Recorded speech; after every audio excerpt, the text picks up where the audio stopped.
UP police के operation save काऊ का खौफ अब गौकशी करने वालों के चेहरों पर साफ दिखाई दे रहा है। पुलिस की गोली के डर से गौकशी करने वाले थानों में जाकर सरेंडर कर रहे हैं और रहम की भीख मांग रहे हैं। तस्वीरें सहारनपुर जिले की है, जहां पर पुलिस के ऑपरेशन सेव काऊ के डर से आधा दर्जन से ज्यादा गौकशी के मामलों में वांटेड गयूर नाम के गौकश ने थाने में हाथ उठाकर सरेंडर किया और भविष्य में गौकशी न करने की कसम खाई। गयूर ने हाथ जोड़कर कहा कि साहब मेरा एनकाउंटर मत करना, मुझे गिरफ्तार कर लो।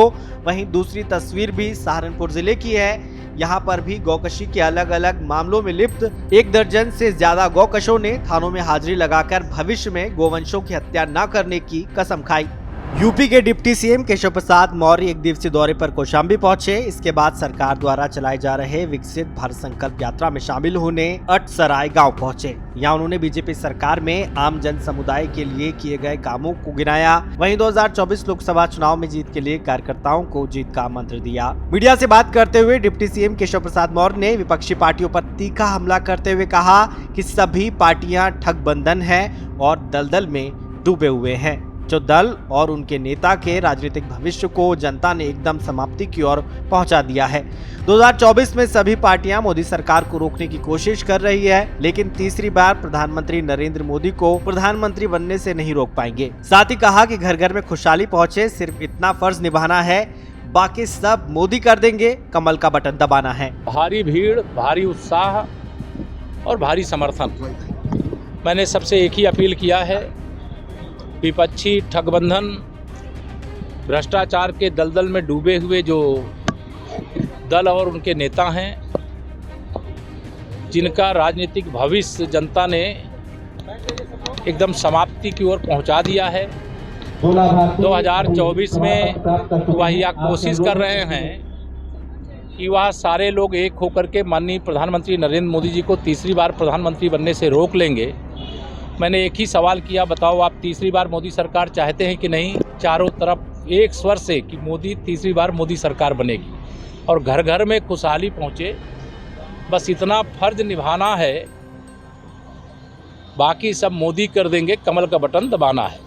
यह आह्वान किया गया और इसका बड़ा लोगों में असर है और बहुत उसका परिणाम है। धन्यवाद। मेरठ की एथलीट पारुल चौधरी अर्जुन अवार्ड से नवाजी गई है। राष्ट्रपति द्रौपदी मुर्मू ने स्टीपल चेस की शानदार दावेदार पारुल चौधरी को अर्जुन अवार्ड देकर सम्मानित किया।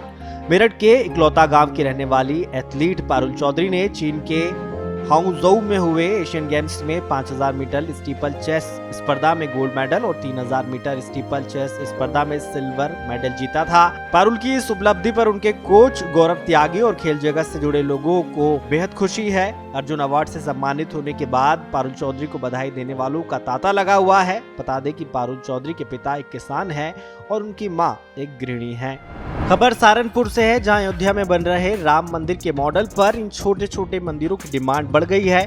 भगवान श्री राम के अयोध्या में भव्य मंदिर के लोकार्पण की तिथि नजदीक आते ही सहारनपुर में पाइनवुड से तैयार होने वाले मंदिरों की डिमांड बढ़ गई है। इन मंदिरों को सहारनपुर की कई महिलाएं मिलकर बना रही हैं। पाइनवुड से इस मंदिर को बनाया जाता है। कंप्यूटराइज्ड लेजर मशीन से पाइनवुड शीट की महीन कटिंग की जाती है।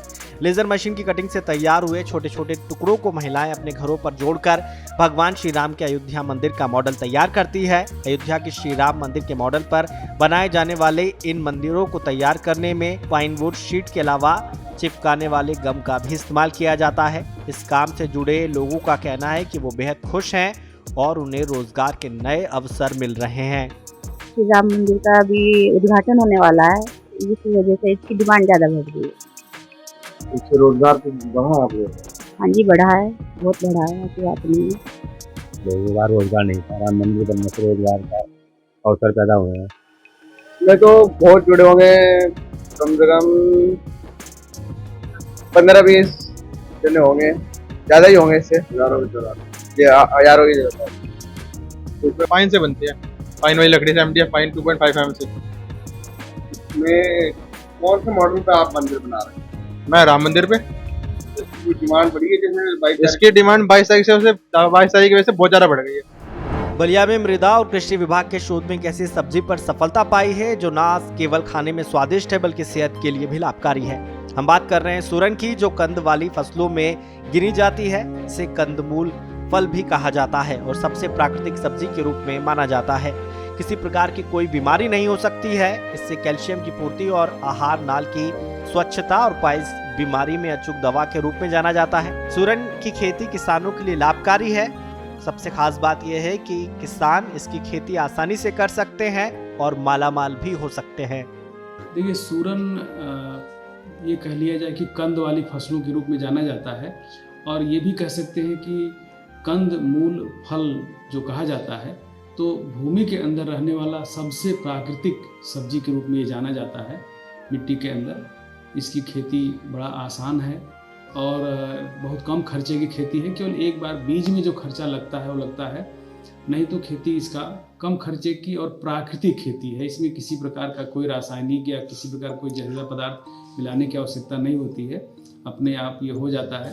सूरन स्वास्थ्य के लिए लाभदायक भी है। अन्य हरी सब्जियां जहां एक तरफ तमाम प्रकार के रोगनाशक, कीटनाशक और उर्वरकों से उपजाई जा रही हैं और वो हमारे भोजन में पहुंचकर हमारे शरीर में पहुंचती हैं, तो अनेकों तरह की जो बीमारियां पैदा कर रही हैं, उसके स्थान पे सूरन हर तरह से सुरक्षित माना जाता है। खबर गाजीपुर से है, जहां बदमाशों ने एक किन्नर को गोली मारकर घायल कर दिया। बाइक सवार 2 बदमाश किन्नर को गोली मारकर फरार हो गए। घटना नंदगंज थाना क्षेत्र के बरहापुर गांव की है, जहां हर्ष उर्फ गंगा नामक किन्नर को बाइक सवार 2 बदमाशों ने गोली मार दी। गोली लगने से घायल किन्नर को इलाज के लिए जिला अस्पताल में भर्ती कराया गया है। फिलहाल पुलिस बदमाशों की तलाश में जुटी हुई है। पुलिस ने बताया कि सीसीटीवी खंगाले जा रहे हैं, जल्द ही हमलावरों को गिरफ्तार कर लिया जाएगा। वहीं किन्नर की हालत खतरे से बाहर बताई जा रही है। एक हर्ष उपाध्याय नाम के व्यक्ति को पीछे से आए 2 मोटरसाइकिल सवारों ने गोली मार दी है, जिसको कंधे पे लगी है। उनको हॉस्पिटल भेजा गया है, सदर अस्पताल उनका इलाज चल रहा है और सुरक्षित हैं, कोई खतरे की बात नहीं है। और हम लगातार सीसीटीवी वगैरह चेक कर रहे हैं कि किन लोगों ने फायर किया था, किन लोगों से। भगवान कृष्ण के बड़े भाई बलदाऊ की नगरी बलदेव में लक्खी मेले में सांस्कृतिक मंच की आड़ में कुछ लोगों पर आर्थिक स्वार्थ के लिए भारतीय संस्कृति और कला को बदनाम करने का हिंदूवादी संगठनों ने आरोप लगाया है। संगठनों का कहना है कि एक तरफ देश के प्रधानमंत्री मोदी और प्रदेश के मुख्यमंत्री योगी आदित्यनाथ सनातन धर्म, संस्कृति और सभ्यता को बचाने के लिए पूरी ताकत झोंक रहे हैं, लेकिन चंद लोग इस तरह की हरकत कर धर्म और सांस्कृतिक कलाओं को कलंकित करने में कोई कसर नहीं छोड़ रहे। इस तरह के डांस पर हिंदूवादी संगठनों ने अपनी नाराजगी जाहिर की है। देखिए, दाऊजी महाराज ब्रज के राजा हैं और उनके प्राकृतिक उत्सव पर इस प्रकार का डांस जो हो रहा है वो बहुत ही अशोभनीय है। एक तरफ तो पूरा भारत देश राममय हो गया है और दूसरी तरफ भारत जो ब्रज वाला जो डांस हो रहा है, जो बार वाला को द्वारा जो डांस हो रहा है, वो बहुत ही दुखद है। ऐसा वहाँ नहीं होना चाहिए। उस स्थान पर ब्रज की सांस्कृतिक धरोहरों की भजन कीर्तन होनी चाहिए, रास महारास होना चाहिए, रामायण का पाठ होना चाहिए, हनुमान चालीसा होना चाहिए और जो हमारे सांस्कृतिक जो प्राचीन हमारी धरोहर हैं उनके संस्कृति के अनुसार कार्य होना चाहिए। इस प्रकार का बार वाला डांस बहुत ही दुखद है। हम इसकी निंदा करते हैं। ऐसे लोगों पर जो आयोजक हैं जिन्होंने इस प्रकार का कृत्य किया है, ये हमारे इस सरकार को बदनाम करने के लिए जो कार्य किया गया है उन पर कठोर कार्रवाई होनी चाहिए। ब्रज के राजा दाऊ दयाल, अरे सवेरे नौबत बागी जी, जागे दीन दयाल। बलराम जी तो स्वयं ब्रज के राजा हैं और सात्विक भाग में इनकी सेवा होती है और वहां पर बारवालाओं का डांस अशोभनीय करते हैं, जिसकी हम निंदा करते हैं। ऐसी धार्मिक जगहों पर इस प्रकार के कार्यक्रम कोई भी कमेटी यदि कराती है तो बड़ा दुर्भाग्य। इनके साथ कठोर से कठोर कार्रवाई होनी चाहिए, क्योंकि ये ब्रजवासियों के हृदय को आघात ही नहीं, पूरे भारतवर्ष को आघात करती, धार्मिक भावनाओं को आघात करती है। पूरे समूचे भारतवर्ष में इस समय राममयी धुन सुनाई दे रही है। यदि कोई कार्यक्रम भी करना है तो भजन कीर्तन किया जाए, महारास किया जाए। बारवालाओं का डांस ये अशोभनीय है, इस पर तुरंत प्रतिबंध लगाना चाहिए, सरकार को तुरंत बंद कर देना चाहिए और करने वाले आयोजकों को कठोर कार्रवाई करनी चाहिए। जैसे जैसे राम मंदिर के उद्घाटन के दिन की तारीख नजदीक आ रही है, वैसे वैसे राजनीतिक बयानबाजी भी बढ़ती जा रही है। इस बीच भारतीय जनता पार्टी के फायर ब्रांड नेता और उन्नाव से बीजेपी सांसद साक्षी महाराज ने AIMIM के चीफ असद उद्दीन ओवैसी के बयान पर पलटवार किया है। साक्षी महाराज ने मीडिया से बात करते हुए कहा कि ओवैसी पूरी तरह से बौखला गए हैं, उनकी बुद्धि ने काम करना बंद कर दिया है। आज से 550 साल पहले भी वहां पर पूजा होती थी, वहां मंदिर था। एक दिन बाबर नाम के आक्रांता ने मंदिर तोड़कर मस्जिद रूप देने का प्रयास किया, लेकिन एक भी दिन वहां नमाज नहीं पढ़ी गई, एक भी दिन वहां कुरान नहीं पढ़ी गई। एक दिन के लिए ना रामलला की पूजा बंद हुई, लगातार पूजा वहां होती रही। इसी पूरी तरह से बौखला गए हैं, बुद्धि ने काम करना बंद कर दिया है। आज से 550 वर्ष पहले भी वहां पर पूजा होती थी, मंदिर था, और एक बाबर नाम का आक्रांत आया जिसने तोड़ करके मस्जिद का रूप देने का प्रयास किया, लेकिन एक दिन भी वहां नमाज नहीं पढ़ी गई, एक दिन भी वहां कुरान नहीं पढ़ी गई, और एक दिन के लिए भी रामलला की पूजा वहां बंद नहीं हुई, लगातार पूजा होती रही है। तो वो राम मंदिर था, रामलला का मंदिर है, और रामलला का भव्य दिव्य दुनिया का सबसे प्रसिद्ध मंदिर बनकर के तैयार हो गया। 22 तारीख को भारत के प्रधान सेवक नरेंद्र भाई मोदी प्राण प्रतिष्ठा करने वाले हैं। सबको बधाई। खबर रायबरेली से है, जहां शहर में बिक रहे नकली मसालों को जांचने के लिए जिला खाद्य सुरक्षा अधिकारी की टीम ने अपने फूड सेफ्टी व्हीकल द्वारा जब ब्रांडेड मसालों की जांच की तो मसाले मानक पर खरे नहीं उतरे। रायबरेली की खाद्य सुरक्षा विभाग की टीम ने अपराजिता तिवारी के नेतृत्व में सेफ्टी व्हील द्वारा बनी वैन में जांच की तो मसाले की गुणवत्ता मानक के अनुरूप नहीं निकली। खराब रिपोर्ट आने के बाद अब मसाले को रायबरेली के बाहर बड़ी लैब में भेजने का फैसला लिया गया है। वहीं जांच टीम ने बताया कि एक बड़ी कंपनी के मसाले की जांच में पिसी धनिया और मिर्च पाउडर में मिलावट पाई गई है। ब्रांडेड कंपनियों में अशोक मसाले के हल्दी पाउडर की पैक को खोलकर जांच किया गया है। तो अभी हमारे ये फूड सेफ्टी ऑन व्हील गाड़ी को केमिकल से इक्विप्ड किया जा रहा है।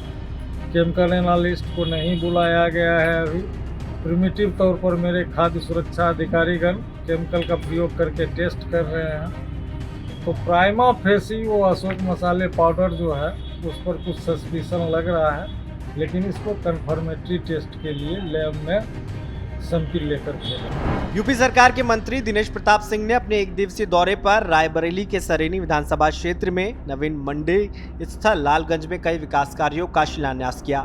इस मौके पर दिनेश प्रताप सिंह ने गांधी परिवार पर जमकर निशाना साधा। उन्होंने कहा कि सांसद सोनिया गांधी और राहुल गांधी ने हमेशा अमेठी रायबरेली की जनता को धोखा देने का काम किया है। इससे पहले अमेठी के सांसद राहुल गांधी हुआ करते थे। अमेठी वासियों ने राहुल गांधी के पिताजी को सांसद बनाया, राहुल जी को सांसद बनाया, उनकी माताजी को सांसद बनाया। कितने एहसान के बाद एक बार अगर वो अमेठी के सांसद नहीं बन पाए तो वहां की जनता को धोखा देकर अमेठी वालों को छोड़कर वायनाड चले गए।